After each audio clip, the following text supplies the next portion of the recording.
Alguém precisa tirar o crente da internet.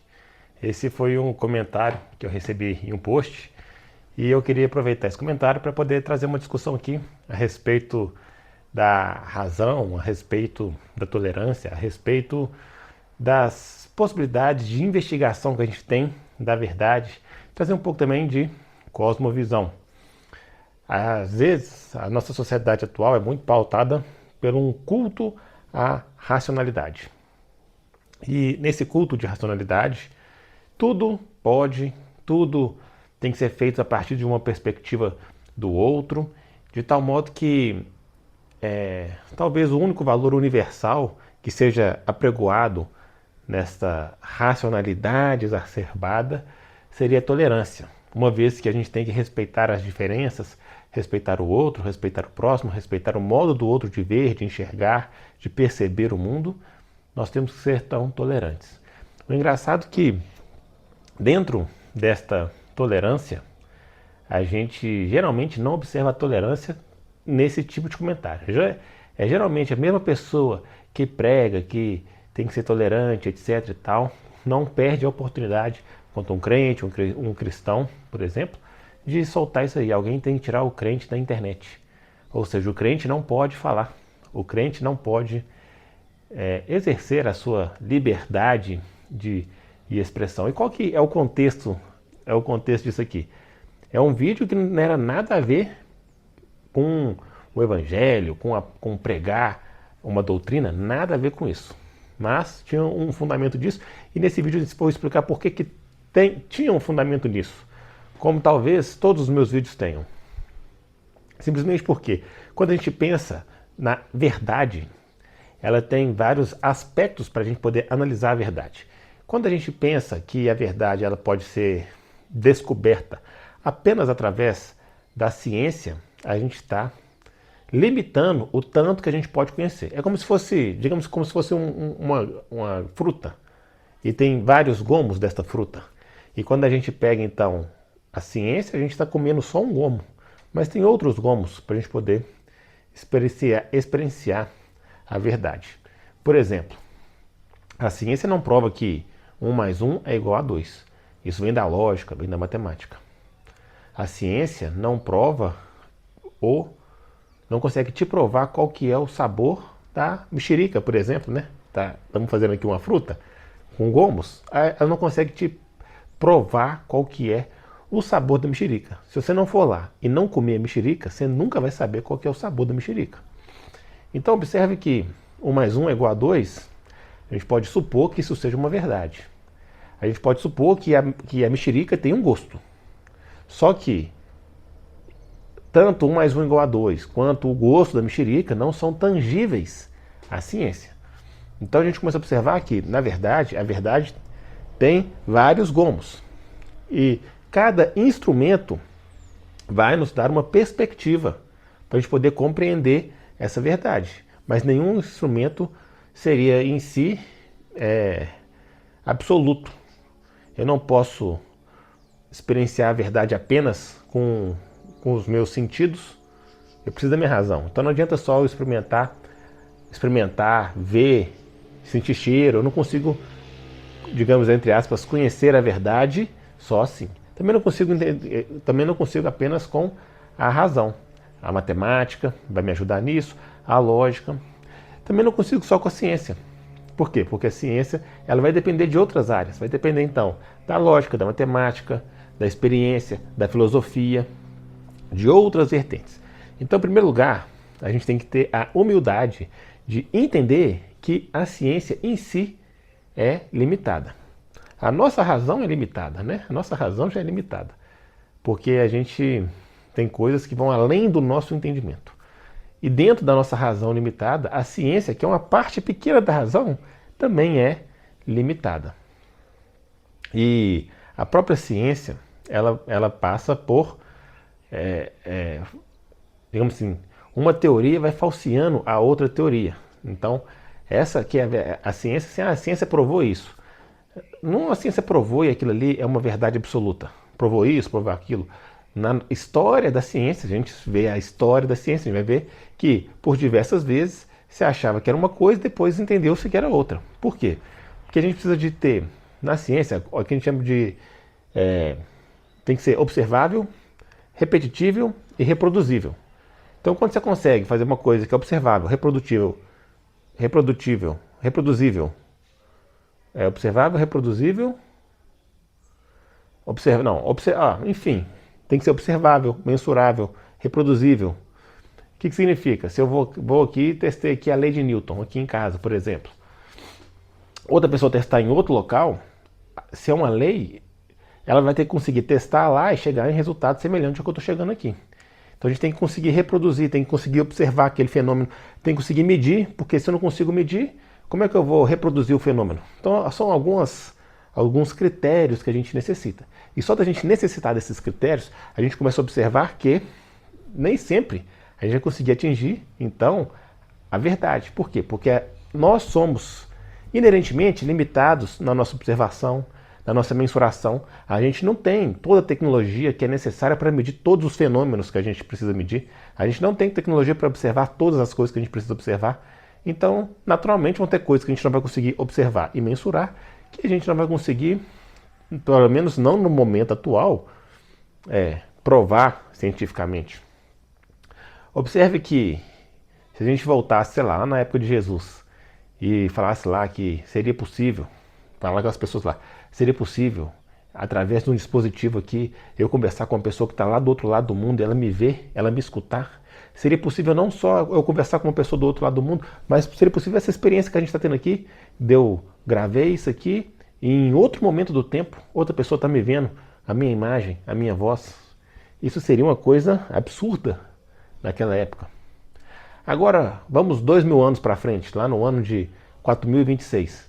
Quantas tecnologias talvez não existam que, se a gente conseguisse contar, conseguisse voltar no tempo e contar para a gente hoje, a gente acharia absurda. Simplesmente porque a gente não consegue ainda ter tecnologia para observar, para mensurar vários fenômenos. Mas a partir do momento que a nossa tecnologia evolui, que a gente consegue observar e mensurar outras coisas, a gente começa a ter então um desenvolvimento da ciência, das teorias e da ciência em si. Pensa para você ver, Newton desenvolveu lá as leis de Newton. Até onde Newton conseguiu observar, aquilo ali funcionava. Até onde ele conseguiu observar. A partir do momento que a gente conseguiu observar coisas menores ainda, viu que para coisas muito pequenas as leis de Newton não funcionavam. Aí teve que fazer o que? A física quântica. Percebeu-se que era uma outra física. A física quântica funcionava no mundo pequenininho. E aí depois, e também, quando a gente conseguiu, Einstein fez só usando a razão, só usando a mente, não tinha como provar, mas depois, quando a gente conseguiu mensurar e observar coisas que se moviam perto da velocidade da luz, observou-se que a teoria da relatividade de Einstein estava certa. Não era mais a física newtoniana. Ou seja, a partir do momento que a gente consegue observar e medir coisas que a gente não conseguia observar e medir, a gente começa a ter que elaborar novas teorias para conseguir explicar aquilo que a gente não conseguia explicar antes. Então, observe que a própria ciência ela vai evoluindo. Então, a gente tem que entender isso, por quê? Porque as pessoas às vezes pegam uma coisa que a ciência disse isso, a ciência disse aquilo, e pega aquilo como se fosse uma verdade absoluta. Aí essas próprias pessoas que pegam aquilo quase como se fosse um dogma, são as pessoas que criticam. O crente não pode falar na internet, por quê? Porque o crente ele acredita num dogma. E aí por isso ele é um ser inferior, que não merece ter a sua fala livre. Ele tem que ter a sua fala cerceada, porque ele é um ser que acredita em dogma. Mas geralmente essa pessoa que está falando isso não entende esse paradigma da ciência, não entende essa evolução da ciência, e ela mesma acredita em dogmas da ciência. Ela mesma pode acreditar em uma coisa hoje com tamanha fé, às vezes mais fé que os próprios cristãos às vezes têm em Jesus. Às vezes a pessoa ali que não necessariamente ela é ateia, mas às vezes a pessoa tem tanta fé numa coisa que a ciência tem, que às vezes a gente não consegue ter, por falha nossa. Às vezes a gente, por falha nossa, não tem a fé em Jesus que às vezes as pessoas têm na ciência. Coisa que daqui às vezes a alguns anos, com novas tecnologias, com novos conhecimentos, a gente vai entender que não era aquilo que a gente achava que era. E a pessoa depositou a fé dela naquilo ali. Então, eu não estou falando isso para desacreditar a ciência, mas eu estou falando isso para a gente também não colocar ela num super patamar. A gente tem que conseguir entender entender essas coisas. Dito isso, eu gosto também de lembrar de uma outra questão. Dentro do direito, a gente tem uma coisa que a gente chama de hierarquia das leis. O que significa hierarquia das leis? A Constituição está aqui, ela é uma lei suprema. Então, uma lei que vem abaixo da Constituição, ela não pode fazer uma coisa que vai contra a Constituição. Eu não sou da área do direito, a gente estuda um pouco de direito no curso de formação, mas essa ideia é muito bacana. Então tem uma hierarquia das leis, significa que tem uma lei aqui que é superior, a lei inferior não pode ir contra a lei superior. E por que eu estou falando isso? Porque quando a gente pensa também em uma hierarquia das leis, se a gente pensar numa hierarquia dentro da ciência, no que tange a algumas coisas vão estar mais próximas da verdade do que outras. Por exemplo, ou potencialmente mais próximas. Por exemplo, a gente tem as leis da termodinâmica e a gente tem a teoria da evolução. Por que será que a lei da termodinâmica chama lei? Por que será que a teoria da evolução chama teoria? A gente pode observar que em alguns momentos na ciência a gente trabalha com teorias, com hipóteses. Por quê? Porque a própria natureza da hipótese no nosso momento presente torna ela impossível de se observar, de mensurar e de se reproduzir. Por exemplo, por que a teoria da evolução tem que ser uma teoria? Por quê? Porque ela é uma hipótese. A gente tem que entender, então, esses graus de conceitos. Por quê? Porque a gente não consegue observar a evolução. A gente não consegue observar uma espécie evoluindo para outra espécie. Meu filho está ali vendo Pokémon, ele vê lá um Pokémon evoluindo para outro Pokémon. A gente não consegue ver uma espécie, a gente não consegue observar uma espécie evoluindo para outra espécie. A gente não consegue mensurar uma espécie evoluindo para outra espécie. Nem conseguimos reproduzir isso em laboratório. Vou pegar uma espécie e vou transformar em outra. Por quê? Porque a própria hipótese, a própria teoria diz que essas evoluções acontecem ao longo de milhões de anos. Nós não conseguimos observar esse ao longo de milhões de anos. Não conseguimos hoje. Pode ser que no futuro a gente consiga observar. E pode ser que no futuro, quando a gente consiga observar, a gente vai falsear essa hipótese ou vai confirmar essa hipótese. É assim que a ciência trabalha. Ela estabelece uma hipótese e aí a partir de então ela tenta falsear essa hipótese ou confirmar essa hipótese. Então, a gente não consegue hoje observar isso, mensurar isso, reproduzir isso. Pode ser que daqui a alguns anos a gente consiga. Pode ser que daqui a alguns anos a gente consiga reproduzir condições em laboratório que simulem milhões e milhões de anos de tal modo que a gente consiga ver uma espécie virando outra. Pode ser. E aí a gente vai ter mais uma coisa para corroborar com essa hipótese. Mas pode ser que não. Então a gente tem que entender que as coisas são hipóteses, teorias. É diferente, por exemplo, quando eu falo das leis da termodinâmica. Porque quando eu falo das leis da termodinâmica, por que são leis? Basicamente porque a gente consegue observar, a gente consegue medir, a gente consegue reproduzir, e isso já foram reproduzidas diversas vezes, em vários cenários, observados por uma grande gama de pessoas, e é sempre aquilo ali, digamos assim, aquela hipótese foi confirmada por várias e várias vezes, por pessoas diferentes, reproduzida de maneiras diferentes. Então, digamos assim, é mais possível, mais provável que a hipótese, por exemplo, da segunda lei da termodinâmica tenha um grau de verdade maior do que a teoria da evolução. Simplesmente por quê? Porque na tecnologia que a gente tem hoje, a gente conseguiu observar, por exemplo, a segunda lei da termodinâmica mas inúmeras vezes a gente conseguiu observar ela, a gente conseguiu reproduzir ela inúmeras vezes, a gente consegue mensurar ela inúmeras vezes. Então a gente pode pressupor, é razoável supor, que ela está mais próxima da verdade, por exemplo, de ser verdadeira, do que uma teoria da evolução.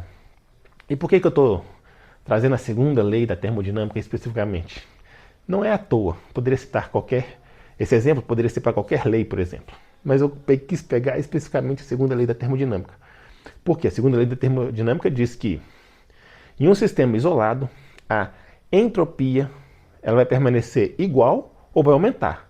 A entropia nunca diminui. O que é a entropia, de um modo geral? A entropia é um nível de desorganização. A desorganização sempre vai aumentar. Então, se eu tenho um copo e um copo quebrado, eu sei que o copo inteiro gerou o copo quebrado e não o contrário. Por quê? Porque a entropia do sistema ou permanece a mesma, do sistema isolado, ou permanece a mesma, ou ela aumenta. Ou seja, ou o copo vai ficar copo, ou o copo vai quebrar. Não vai ser copo quebrado virar copo inteiro. Para o copo quebrado virar copo inteiro, o que eu preciso? Eu preciso de um agente externo chegar no sistema e organizar, e consertar, e diminuir a entropia. Então, para eu poder diminuir a entropia, eu preciso de um agente externo para poder organizar e diminuir a entropia. Mas se o sistema está isolado, a entropia vai ficar a mesma ou vai aumentar. Então, tem vários exemplos. Tem outro exemplo que, às vezes, você comprar um tênis, você nunca usou o tênis, você manteve ele na caixa, deixa ele lá na caixa lá. Daqui 50 anos você pega aquele tênis. Provavelmente ele vai estar muito mais gasto, mesmo que você nunca tenha usado ele, mesmo que você nunca tenha tirado da caixa. Por quê? Porque naturalmente as coisas vão se desgastar, naturalmente a entropia de tudo vai aumentar. Inclusive eu até peguei uma frase interessante na hora que eu estava estudando sobre entropia que fala, olha só, a entropia ela é a forma da ciência ter a seta do tempo, de indicar a passagem do tempo. Por quê? A segunda lei define o sentido temporal, pois o universo caminha de estados organizados para desorganizados. O universo caminha de estados organizados para desorganizados. Isso aí é uma conclusão da segunda lei da termodinâmica. Então, se a gente considerar o universo como um sistema, o próprio aqui, ó, a própria internet aí, a física e tal, eu tirei isso aqui do Brasil Escola, vai falar o quê? Que a gente estuda lá no ensino médio. Que o universo caminha de estados organizados para estados desorganizados. Então, quando eu penso nisso aqui, ó, nessa premissa aqui, se a segunda lei da termodinâmica, ela já se mostrou mensurável, observável e reproduzível diversas vezes na nossa realidade. Se de fato ela é uma coisa que tem um potencial muito grande de ser verdade, como que o universo sai de uma explosão para algo tão organizado como é o nosso sistema solar, por exemplo, ou todo o universo? Que se você mexer um milímetro, qualquer condição, a vida já não seria possível de existir. Como que eu saio de um negócio desorganizado para um negócio organizado? Dentro da ótica da segunda lei da termodinâmica, é com um agente externo. Um agente externo tem que vir e organizar. Então, ou um agente externo veio e pegou essa explosão e organizou ela, ou, naturalmente, uma explosão, um Big Bang, não poderia, pela segunda lei da termodinâmica, criar um sistema organizado. Da mesma maneira, quando a gente pensar na evolução, por exemplo, dos seres vivos, como que um ser menos complexo ali foi se tornando um ser muito complexo. Como que a gente partiu lá de bactérias, seres unicelulares, etc., e conseguiu chegar em uma estrutura muito mais organizada e complexa que são os seres humanos, por exemplo, sendo que pela entropia os universos vai partir sempre de estados organizados para estados desorganizados. A gente não vê nada ao nosso redor aqui sendo naturalmente organizado. Nada. Tudo que a gente observa vai naturalmente se desorganizando, naturalmente se desgastando. Tudo se desorganiza, tudo se desgasta. Como que numa lógica onde tudo se desorganiza e tudo se desgasta, a gente vai então ter um ser unicelular evoluindo ao longo de milhões de anos e chegando no ser humano, altamente organizado e complexo. Como que uma explosão sai de uma explosão e chega num universo totalmente organizado. Pode ser que tenha sido assim? Pode ser, pode ser. Mas, pela segunda lei da termodinâmica, desde que um agente externo tenha vindo e organizado isso. Desde que um agente externo, então, tenha pegado o Big Bang e organizado o universo. Desde que um agente externo tenha pegado as células lá, as bactérias, os procariontes, sei lá, os negócios unicelular e trabalhou isso para tornar algo organizado e complexo. Desde que tenha um ser externo ao nosso ambiente, né? Externo aí, atemporal, não material, né? Ou seja, eterno, espiritual. Desde que tenha esse ser, essas coisas poderiam ser possíveis. Então, enfim, e por que que eu estou falando tudo isso? Na verdade, primeira coisa de tudo que eu cheguei falando nesse vídeo é o que? É tolerância. Eu gosto de escutar todas as vertentes, todas as opiniões, apesar de eu ter a minha. Porque pode ser que eu tenha uma visão, às vezes, deturpada de uma outra área, que quando a pessoa vir e me mostrar o ponto de vista dela, eu vou chegar ali num consenso com ela, ou eu vou desfazer meu ponto de vista, ou eu vou fortalecer meu ponto de vista. Pode ser que alguma dessas coisas vai acontecer. Eu vou fortalecer meu ponto de vista, eu vou mudar de opinião, ou eu vou chegar num meio termo ali. Então eu gosto de escutar as outras pessoas. A gente precisa ter humildade para escutar o outro, mesmo que o outro esteja falando algo que a gente discorde totalmente. Porque só quando a gente tem a humildade de escutar o que o outro tem para falar, mesmo que a gente discorde completamente do outro, que a gente pode crescer no conhecimento e no diálogo. Então, por exemplo, se você não concorda com nada que eu falei, acha tudo viagem da minha cabeça, mas ficou aqui até agora, me escutando, sem me tacar pedra, sem vir aqui e querer cercear a minha liberdade de fala, bacana, você está nesse caminho. Assim como eu gosto de escutar todas as outras pessoas. E assim, se você vir aqui no meu canal, não sei se é o primeiro vídeo, se é outros vídeos que você já viu, você vai ver que geralmente eu não estou falando nada disso de religião e tal. Porém, dado toda essa explicação que eu falei aqui, tudo que eu falo aqui, geralmente, seja de treino, seja de dieta, seja de sono, seja de sol, estilo de vida, tudo eu parto desse pressuposto, essa cosmovisão cristã, essa cosmovisão de um Deus que fez todas as coisas, de um Deus poderoso que criou todas as coisas, o que ele criou, viu que era bom, e tudo dentro da lógica das leis naturais que ele criou funcionam conforme ele estipulou. Toda a minha cosmovisão parte disso, e a partir dessa cosmovisão eu vou pegar dentro da ciência, dentro da filosofia, dentro da lógica, dentro da matemática, ferramentas, partindo desse pressuposto, vou pegar ferramentas nessas áreas para construir então as minhas linhas de raciocínio. Para construir então o meu entendimento sobre o mundo. Até porque o nosso entendimento, então eu estou sendo bem honesto aqui e justo com todo mundo. Por quê? Porque todo conhecimento, todo entendimento que alguém vai falar, ele parte de algum pressuposto. E pode ser qualquer pressuposto que seja, mas parte de algum. Não parte do nada. Vai partir às vezes de um pressuposto naturalista, às vezes de um pressuposto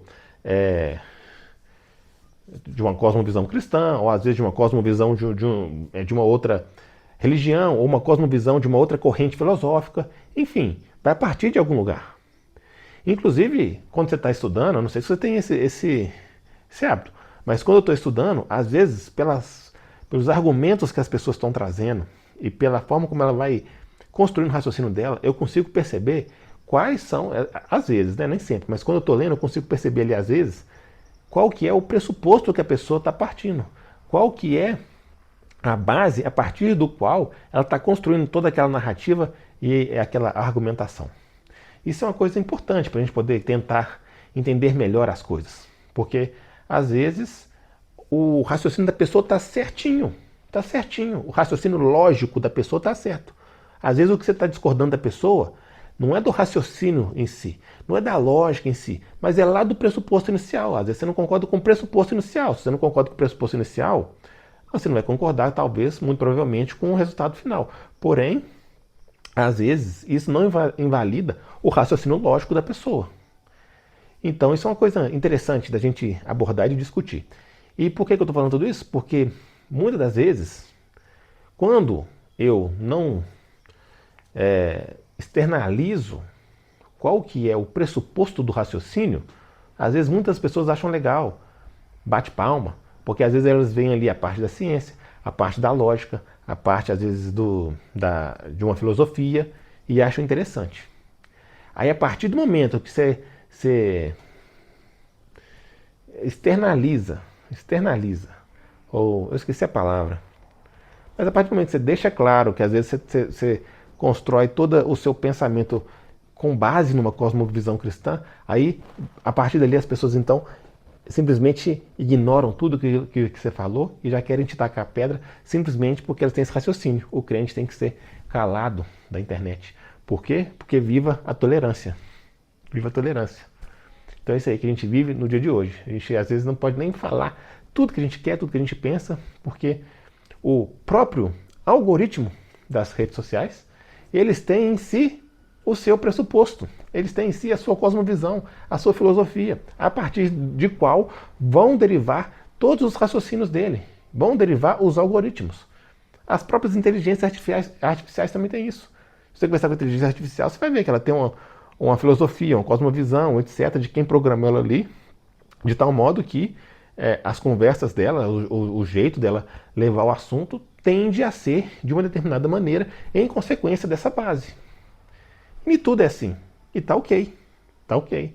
Desde que sejamos tolerantes e vamos respeitar a opinião do próximo. Para mim, não me importa qual religião é a sua. Desde que a gente consiga conversar de maneira respeitosa. Não me importa o seu partido político. Não me importa se é de direita, de esquerda, de centro. Desde que a gente possa conversar. Isso é uma outra questão também. Quantas vezes as pessoas já me xingaram? Porque o nome do meu produto é protocolo soviético.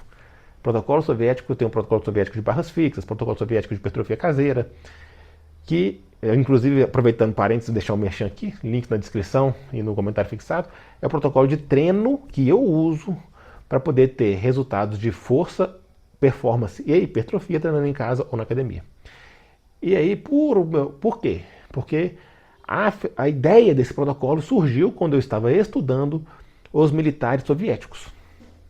Qual que era a filosofia do treino deles? E é justamente isso. A filosofia, a base do treino deles era diferente da base, da mentalidade, da filosofia do treino, digamos assim, ocidental, americano. E a partir de uma outra filosofia, eles desenvolveram outros métodos. Por quê? Porque lá na base, lá no início, o pressuposto era diferente. E é muito interessante esse outro pressuposto, quando eu comecei a estudar. E vi que dá, a partir desse pressuposto, para conversar com coisas que a escola americana trazia, dentro desse pressuposto. E aí, desenvolvi o método. Tem aí o produto. Mas, quantas pessoas às vezes não me criticam e me tacam pedra, achando que, por o meu produto chamar protocolo soviético, que eu sou uma pessoa que estou defendendo o comunismo, defendendo o socialismo, defendendo a esquerda. Independente de qual lado que eu defendo ou não. Mas veja que uma coisa não tem nada a ver com a outra. Esse é justamente o problema de hoje. O problema de hoje é assim, se você é de esquerda, você tem que concordar com todas as pautas da esquerda. Se você é de direita, você tem que concordar com todas as pautas do direito. E você não pode estar ali assim, não, eu concordo com algumas coisas da direita e concordo com outras coisas da esquerda. Não pode, né? Hoje em dia você está ou de um lado ou de outro. E, embora eu não concorde com a filosofia comunista, embora eu não concorde com a filosofia socialista, embora, historicamente, a filosofia de mercado, aí, de filosofia de socialismo e comunismo, se demonstrou historicamente que ela não funcionou, embora tudo isso, nós não podemos negar que a União Soviética foi uma potência nas Olimpíadas, foi uma potência nos esportes, foi uma potência no que tange a treinamento de força. Então, eu não posso negar os fatos. Os fatos são esses. Eles eram muito ruins numa área, mas eram bons em outra. Eu não posso negar que os caras eram cabulosos para poder ir para o espaço. Eles foram para o espaço. Eles conseguiram ser potência no esporte. Então, alguma coisa de certo eles fizeram. Não significa então que eu tenho que... Não, tudo que a União Soviética fez foi ruim. Uai, não é porque eu acho, né, que o comunismo, o socialismo foi ruim, que eu tenho que negar os feitos deles. Os caras foram para o espaço, os caras ganharam uma porrada de medalha. Os caras colocaram o recorde aí que demorou décadas para o pessoal bater. Eu vou negar então que o feito desse pessoal? Não, não vou negar. Eu vou pegar e vou estudar o que eles acertaram. Vou descartar. Isso é o princípio, inclusive, né, de toda evolução, de todo crescimento. Você pegar estudar uma coisa, descartar o que o pessoal errou e pegar o que você acertou. Ué. Você descarta o que errou e pega o que você acertou. Então, só que às vezes a gente vive nesse mundo aqui tão bipolarizado, tão dicotômico, que você não pode simplesmente falar que a União Soviética acertou alguma coisa. Porque se você falar isso, você é taxado de quê? De comunista, de socialista e etc. Então você tem que negar os fatos. Para você poder caber aqui na sua bolha, você tem que negar que os caras foram campeões aí, foram vitoriosos no esporte, que os caras levaram o homem para o espaço. Tem que negar tudo isso então. Então assim, eu não concordo com isso. Eu não concordo com nada disso de extremismo. Eu concordo com o quê? Com a gente poder escutar as pessoas, aprender com elas, descartar os erros e absorver os acertos. E assim a gente tem um diálogo. E assim todo mundo sai ganhando de maneira respeitosa e amigável. Dito tudo isso, se você quiser conhecer o protocolo soviético que eu comentei aqui, está o link na descrição, o link nos comentários. Se você não concordou com nada do que eu falei, bacana, deixa aqui seu ponto de vista respeitosamente nos comentários. Vamos discutir, vamos conversar e com isso vamos engrandecer nós dois, tanto eu quanto você, se for de uma maneira respeitosa. Muito obrigado pela compreensão, muito obrigado se você ficou até aqui. E deixe suas sugestões aí também no comentário.